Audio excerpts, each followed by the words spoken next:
अली कादरी, हिंदुओं से इतनी नफरत, महज मसला सर एक तोरण द्वार का था सड़क पर, उसके बाद पत्थर बरसा दिए गए।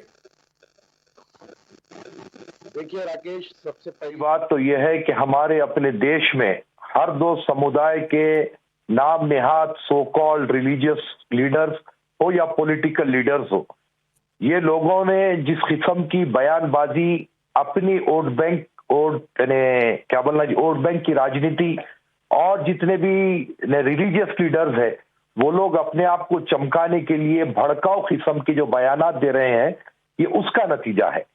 देखिए, चाहे वो राजनेता हो चाहे वो धर्म गुरु हो, ये दोनों की जिम्मेदारी है कि वो हिंदू मुस्लिम सिख ईसाई सबको एक साथ रहने का संदेश दे, ना कि जो है भड़काने का संदेश दे।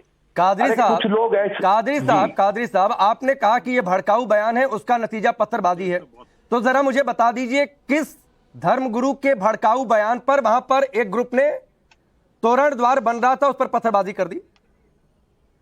देखिए सर, मैं किसी एक धर्मगुरु की बात नहीं कर रहा हूं, नहीं बताइए ना, समुदाय की बात नहीं कर रहा हूं। एक खास समुदाय ने पत्थरबाजी की है, मस्जिद पर कौन लोग थे ये जांच होगी, लेकिन मस्जिद पर चढ़ के जैसे वहां पर पत्थर पहले से इकट्ठा करके रखे गए थे, उससे पत्थर गिराए गए हैं, ये किसकी भड़काऊ बयानबाजी का नतीजा है? राकेश, मुझे विदाउट एनी इंटरप्शन आप बोलने दें तो मैं बिल्कुल विदाउट एनी इंटरप्शन बोल रहा हूं सर। आपने कहा कि भड़काऊ बयानबाजी का नतीजा, तो मैंने उसमें क्वेश्चन ऐड किया, किसकी भड़काऊ बयानबाजी का नतीजा? ना साहब, मैं जब कंप्लीट कर लूं तब आप फिर मुझे बोले, तब मैं बोलूं ना। आप मुझे बीच में रोक देंगे तो कैसा होगा? मैं 1 मिनट के बाद क्वेश्चन ऐड किया था कादरी साहब, 1 मिनट के बाद क्वेश्चन ऐड किया था। चलिए खैर, मेरी बात का जवाब दीजिए।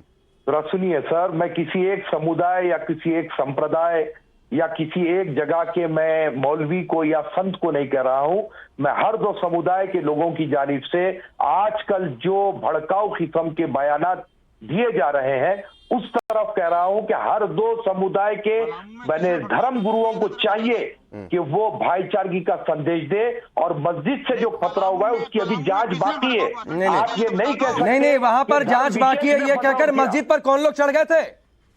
अरे वो मस्जिद पर कौन लोग चढ़ गए थे मौलाना अली कादरी? मान लीजिए बाहर के लोग चढ़ गए थे, कैसे चढ़ने दिया गया? मस्जिद के जो लोग थे कैसे चढ़ने दिए बाहरी तत्व पर? और बाहरी तत्व कैसे मस्जिद पर जाकर चढ़ गए, और वो भी इतनी बड़ी संख्या में पत्थर लेकर कि पत्थरबाजी करते रहिए? आप कोई जज नहीं है जो बैठे? नहीं, मैं कोई जज नहीं हूं, मैं नहीं कह रहा हूं कौन लोग थे, मैं तो कहा, अरे मौलाना अली कादरी, मैंने ये साफ तौर पर कहा कि मस्जिद पर कौन लोग थे ये पुलिस जांच करेगी। मैं आपसे ये पूछ रहा हूं कि मस्जिद की व्यवस्था में जो लोग लगे रहते हैं उन्होंने कैसे उन्हें चढ़ने दिया सर ऊपर?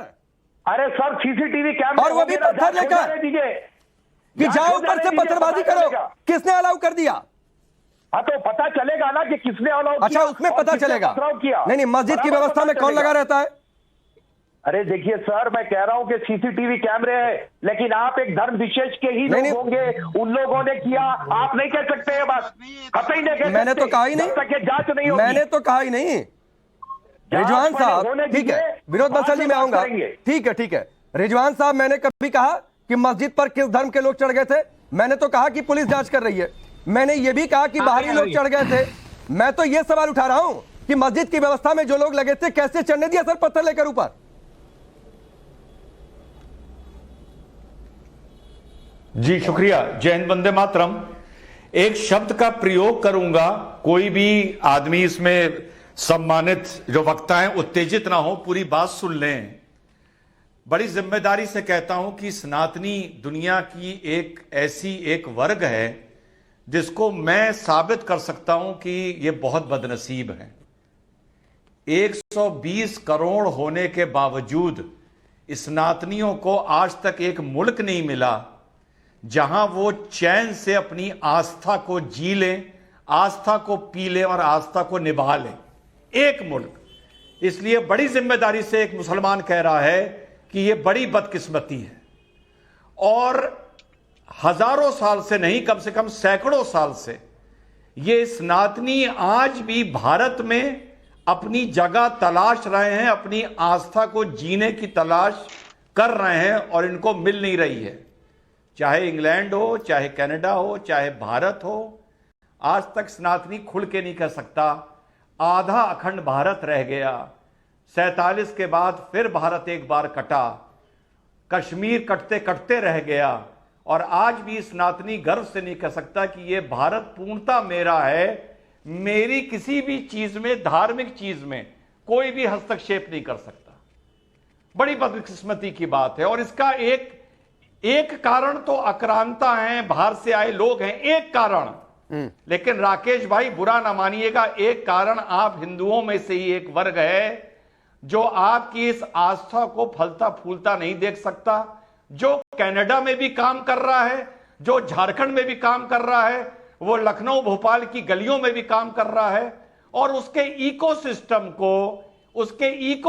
को आप अभी भी नहीं तोड़ पा रहे हैं। ये उसका नतीजा है और ये कुछ नहीं है। और घर के बेदी आपकी लंका ढा रहे हैं। आज आप कभी कोई इस्लाम पर आप बात करेंगे तो अतीकुर रहमान हो, कादरी हो या रिजवान हो, जब इस्लाम की बात करेंगे तो आज हम भी एक ही मंच पे खड़े होंगे। हां, मुसलमान की कुरूती की बात करेंगे तो रिजवान अहमद इन लोगों से अलग खड़ा हो जाता है। लेकिन जब सनातनियों की बात होती है तो आप सनातनी भी एक मंच पर पार्टी लाइन छोड़कर, अपनी आइडियोलॉजी छोड़कर 1000 साल से एक मंच पर नहीं आ पा रहे हैं। और अभी तो ये एक दूसरे चरण में शुरुआत है। 50-60 साल बाद आप लोगों को और कष्ट होने जा रहा है इसी भारत में, जो आपका होना चाहिए था। ठीक है।